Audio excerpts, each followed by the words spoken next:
Miarahaba antsika rehetra tafahoana soa faly ny tenako miaraka aminareo amin'izao fotoana izao.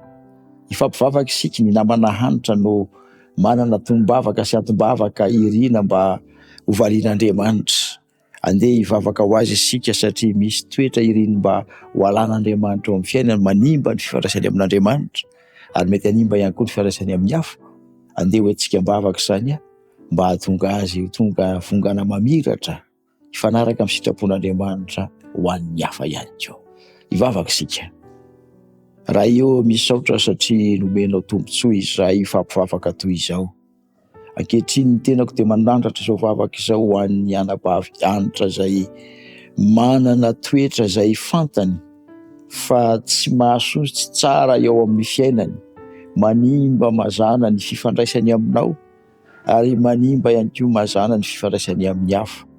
Andriamanitra, ianao ilay manana ny fahendrena rehetra no kanolotra azy ny fahendrena avy any ambony, ahatonga ny fiainany ho fiainana vaovao iseho ny hatsaranao sy ny fahamendrehanao.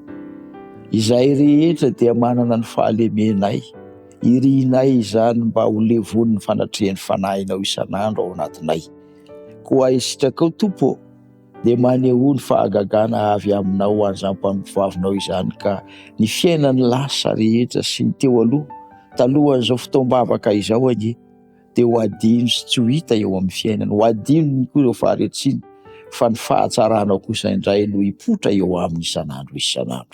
Ny fikasana ho aminy izay iriny mba ho tanteraka, ianao no hatanteraka sy alfarary izany ary irinay koa Andriamanitra ny hahatonga azy ho isan'ireo tondra ny anaranao isan'andro ao amin'ny sehatr'asa izay misy azy. Ny ho avy ny manontolony dia ianao ny tantana sy ahy izany ary ianao no ampamirapiratra izany ho aviny izany nivavaka amin'ny anaran'i Jesosy no hanonako izany. Amen.